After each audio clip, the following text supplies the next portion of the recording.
पढ़ोगे लिखोगे बनोगे नवाब। और कोई ये नवाब बने ना बड़े पढ़ लिखे, मगर डिस्ट्रिक्ट एजुकेशन अथॉरिटी लाहौर के बाबू जरूर नवाब बन गए हैं पढ़ लिख करके, क्योंकि वो एक दूसरे को खुद ही इन एडमिसेबल अलाउंसेस जारी किए जा रहे हैं, और 5 करोड़ 80 लाख रुपए से जायद के इन एडमिसेबल अलाउंसेस उन्होंने जारी किए हैं, जिनमें से जनाब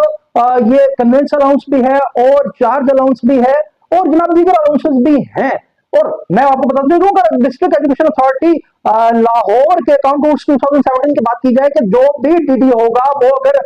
एक्स्ट्रा पेमेंट करेगा या फिर फ्रॉडुलेंट पेमेंट होगी तो उसका पर्सनली रिस्पॉन्सिबल होगा और उससे वो रिकवरी की जाएगी। मगर ये ऐसा नहीं हुआ कि ये जो 5 करोड़ 80 लाख रुपए से जायद की अमाउंट थी, मुख्तलिफ किस्म के स्पेशल अलाउंस की मद में भी ये पैसे गए। ये चीज अनर्थ होती है चंद माह कबल एक हाई लेवल कमेटी की मीटिंग में, और जब वो मुतलका कंसर्न फॉर्मेशन से सवाल किया जाता है तो उनके पास बगल बजाने के सिवा कोई जवाब नहीं होता, वो एडमिट करते हैं और ये कहते हैं कि जनाब हम ये रिकवरी करते हैं, ये पैसे बाजियाब करते हैं, और ताहाल ये पैसे बाजियाब नहीं किए गए हमारे